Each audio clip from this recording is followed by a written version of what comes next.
Hi, everybody. My name is Carl Darden, and I'd like to welcome and thank all of you for joining us here today on Navy Sports Central.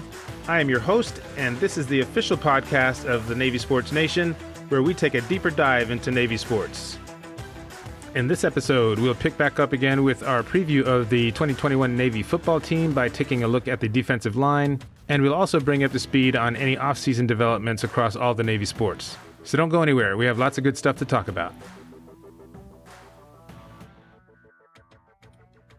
Okay, we are back, and thanks for joining us, everybody. This is Navy Sports Central's 8th episode, which I guess is a milestone of sorts. I was doing a little research the other day and found out that most new podcasts just kind of fade away after the 7th episode with no new ones that come out.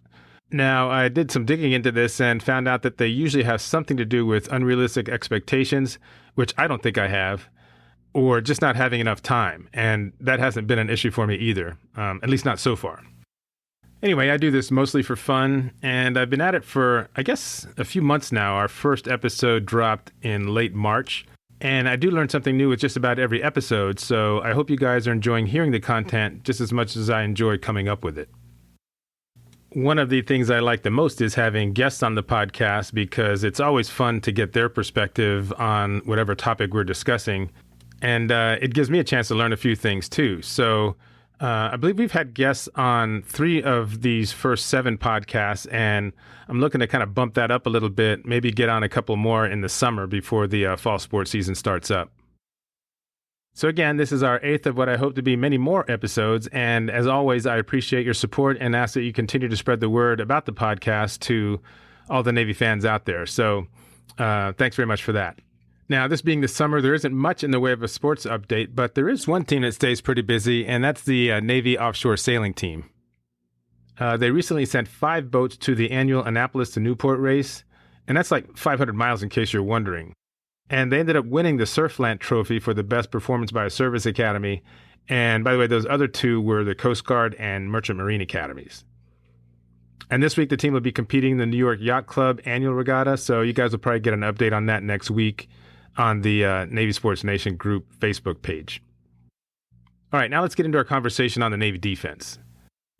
Now, if you're like me, you got the sense that even though the Navy defense got off to a rocky start last season, they were clearly the one bright spot in what was otherwise a pretty disappointing year.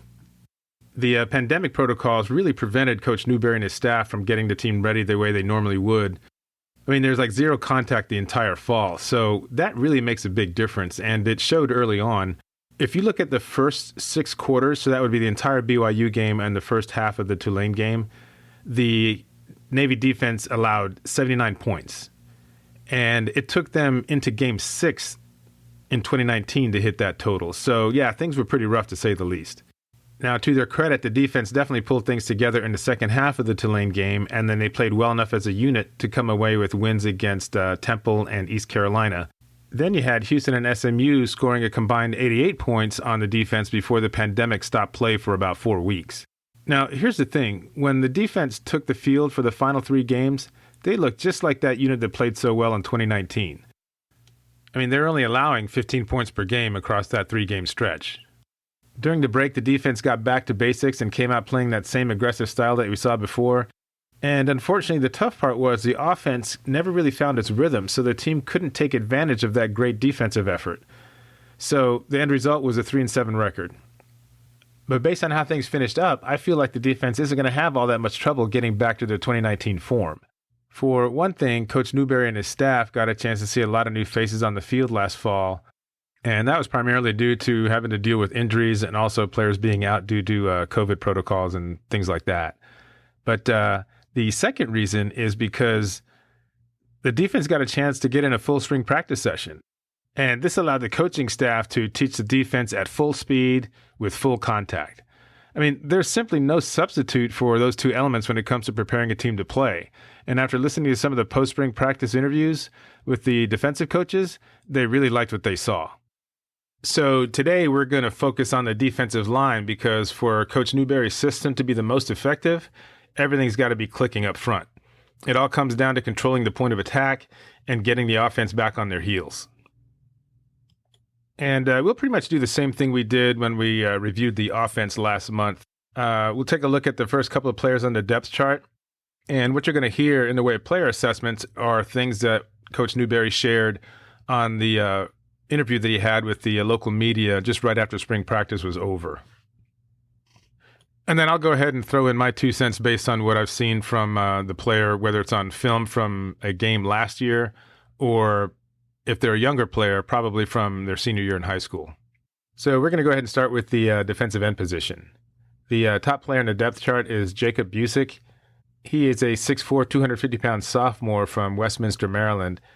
And one thing Coach Newberry said is that every spring there's usually 4 or 5 players that kind of surprise him, and he named Busick as one of those guys. Busick has decent size, and he's very athletic. I saw some high school film on him, and he was absolutely running over opposing offensive linemen. Now, I don't know how much of that he's going to be doing at the college level, but still, it was something to watch. And this one play, I mean, he completely just flattened this guy. And when I saw it, I immediately thought of that movie, The Naked Gun.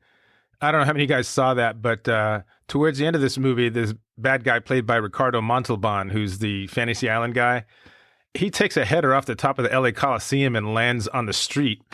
And right after that, he gets flattened by a steamroller, followed by the USC marching band trampling over the top of him. So that's what this guy looked like when Busick rolled over him. I mean, he looked like he had to be picked up with a spatula. It was pretty impressive. Now, the thing to remember here is that Busick didn't play a single snap last season, and he ended up winding up first on the depth chart, so he's definitely doing something right.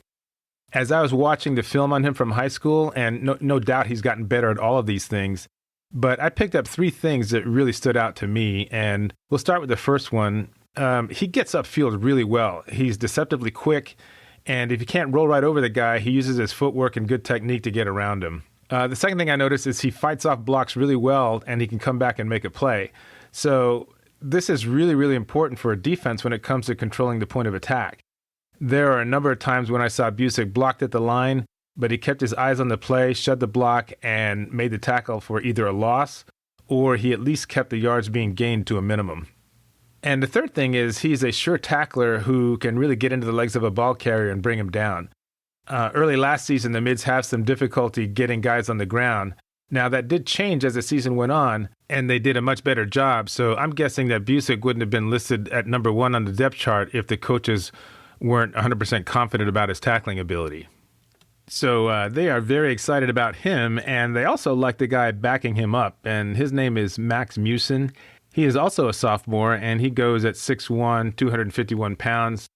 And comes from Green Bay, Wisconsin. Now, he did get on the field for 1 game last year in the Mids comeback win over Tulane.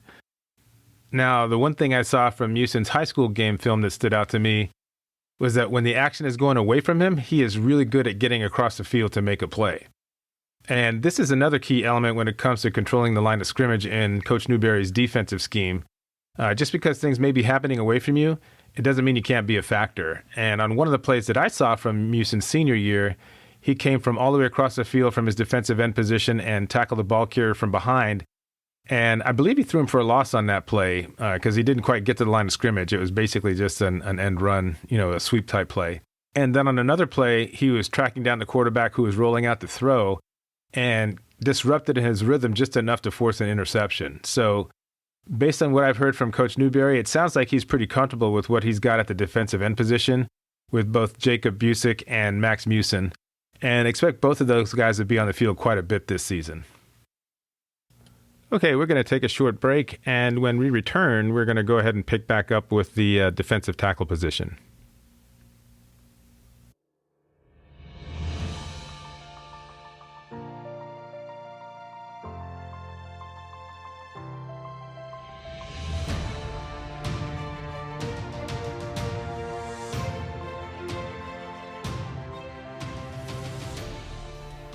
Okay, welcome back, everybody. Thanks for staying with us, and we're going to go ahead and continue with our preview of the Navy defensive line. Let's go ahead and bounce over to the other side of the line and talk about the defensive tackles. What you're going to find as we go through the defense is a nice blend of both young and experienced players occupying the top couple of spots on the depth chart. And it's what Coach Newberry likes to call quality depth. So, well, we got a couple of sophomores holding down the 1 and 2 spots at defensive end. The defensive tackle position has two seniors that'll be taking care of things. The first is Jarius Warren. He came out number 1, and DeAndre Williams is right behind him. Warren first showed up on my radar screen when he was a sophomore. He started 10 out of the 13 games in 2019 and had 44 total tackles, including 3.5 for a loss. He also had a couple of sacks to go along with that. And the one thing I remember specifically is that against Army, he had a career-high 11 tackles, and he also forced a fumble and a recovery, which, if you guys remember, led to Malcolm Perry's last touchdown, and it gave him a chance to get over 300 yards for the game. Last season, Warren continued to play really, really well. He finished with 33 total tackles, and again, 14 of those came against Army. So he tends to do really, really well when he's going up against the Black Knights. He also had 3 tackles for a loss last year, 1 sack, and a forced fumble.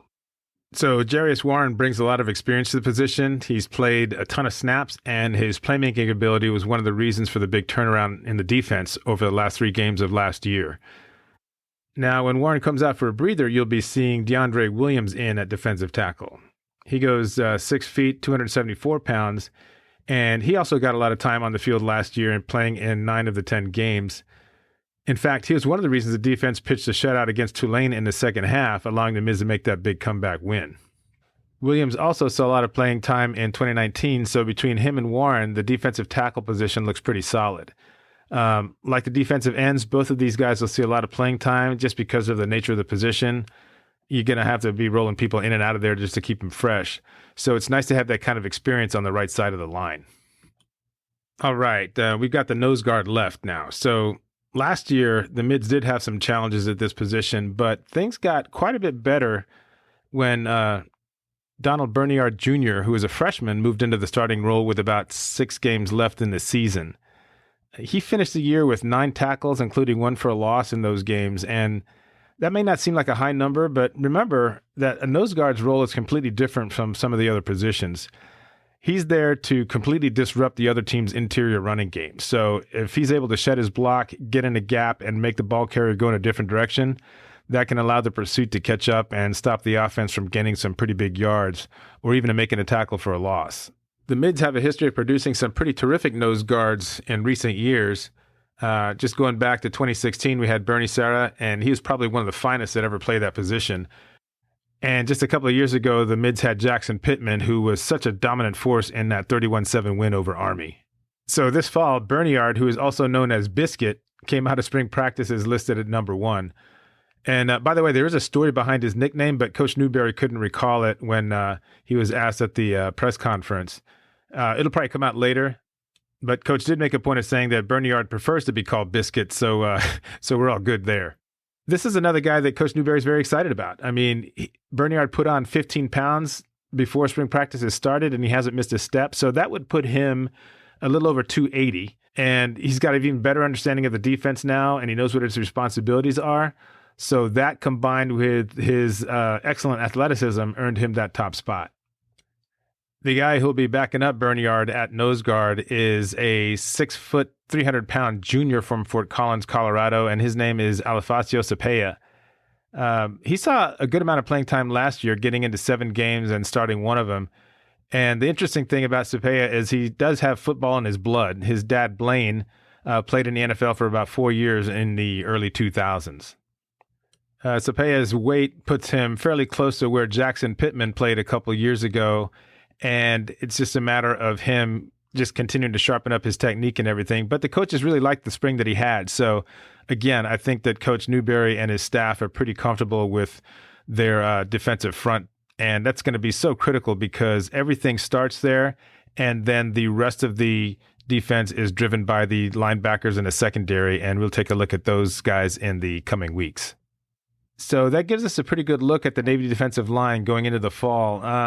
There may still be some changes on the depth chart between now and when the Mids take the field against Marshall, but if it's just a question of the number 1 and 2 guys swapping positions, they're both going to see a good number of snaps during the year, so that doesn't really make too much of a difference.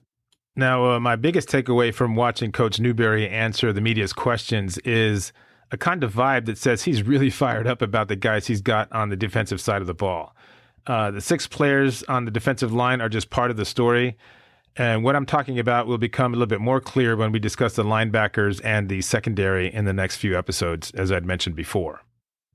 So we're going to go ahead and take a quick break. And when we come back, we'll get to our question of the day from a couple episodes ago when we were talking about the Navy fullbacks, slot backs, and the wide receivers. Stay with us.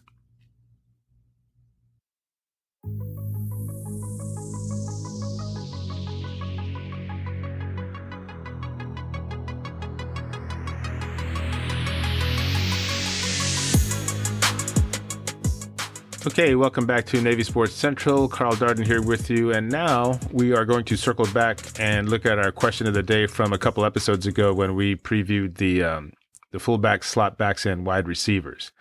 And if you recall, the question was, in which group do you expect to see the biggest improvement in terms of production? So let's take a look at how many yards each group gained collectively first, and then we'll kind of figure this out.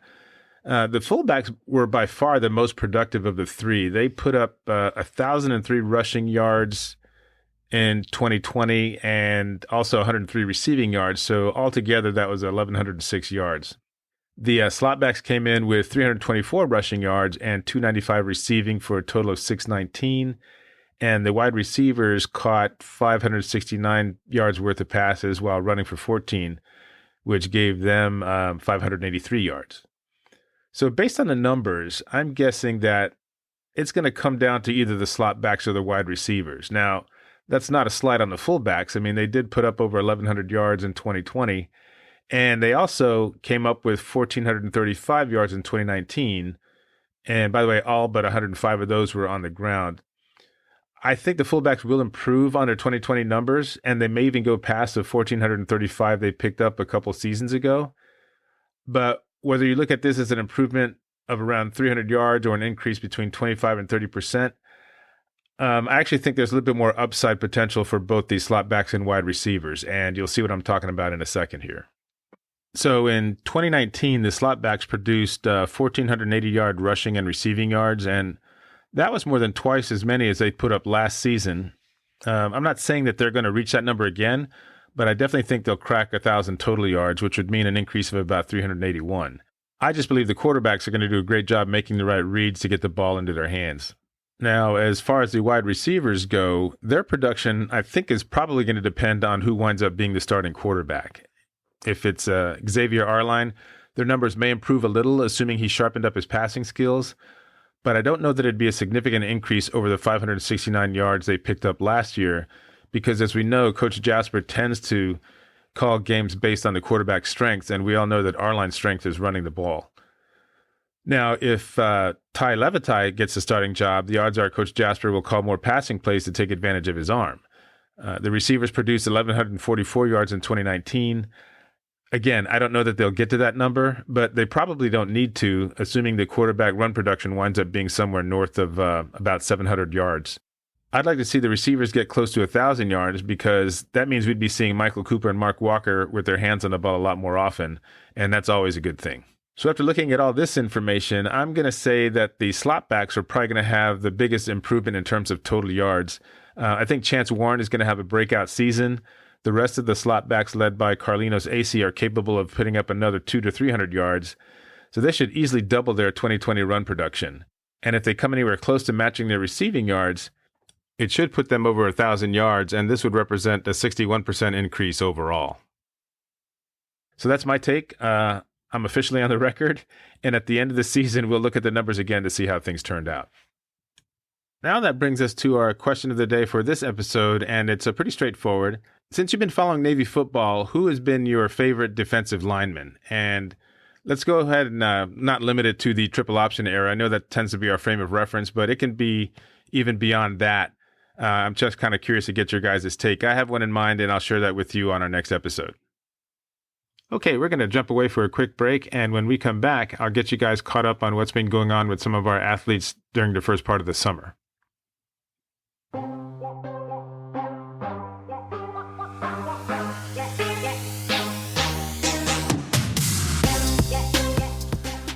All right, we are back. And even though the sports seasons are over, that doesn't mean that the mids aren't competing any longer because there's a lot going on this summer, especially it being an Olympic year. And just a couple of days ago, the U.S. under-23 men's and women's national rowing teams announced their athletes will be representing the United States at the World Championships, which will take place in the Czech Republic from July 7th through the 11th. The selection camps lasted for about a month, and when all was said and done, we had 3 mids that made the under-23 national team. The first is Alexandria Valenci Martinson. She just graduated a month ago, and she'll be part of 2 crews, actually. The women's 8s with the coxswain and the 4s without. For the men, Griffin Dunn and Will Gabe, who are both in the class of 2022, also made the team. Dunn will be part of the men's 8s boat with the coxswain, and he'll row from the 6th seat, while Gabe will be in the 2nd seat and the men's 4s with coxswain. Both Valenci Martinson and Dunn have international experience. They were part of the mixed crew that won the King's Cup at the Henley Royal Regatta a couple years ago in England. Now, for those of you who don't know, the Under-23 World Championships is a premier rowing event, and the U.S. typically does pretty well. 2 years ago, they won 7 medals, including a silver in the men's 8s, and Andrew Knoll, who was in the class of 2019, was part of that crew. So good luck to Alexandria Valenci Martinson, Griffin Dunn, and Will Gabe, as well as the rest of the U.S. national team, as they compete against the best in the world in the Under-23 World Rowing Championships coming up in the Czech Republic. I don't know if that event is going to be televised, but I'm sure it'll be streaming someplace on the internet, so I'm going to see if I can find it. All right, that's going to do it for this edition of Navy Sports Central. Thanks to all of you for joining us. Now, if you like what you've heard, be sure to follow us wherever you get your podcasts, and don't forget to spread the word to all the other Navy fans out there. Remember that you can respond to our question of the day by calling in to 623-282-4896. Again, that's 623-282-4896, and I'll also post the question on our group Facebook page. And just a quick reminder, the views expressed on Navy Sports Central are my own and do not reflect those of the U.S. Naval Academy or Navy Athletics. And by the way, the music used on the Navy Sports Central podcast comes to you courtesy of Audio Jungle. This is a great resource for purchasing the rights to use music from thousands of artists around the world, and those we feature in the podcast will be credited in our show notes. Talk to you soon, everybody. Until next time, this is Carl Darden. Go Navy, beat Army.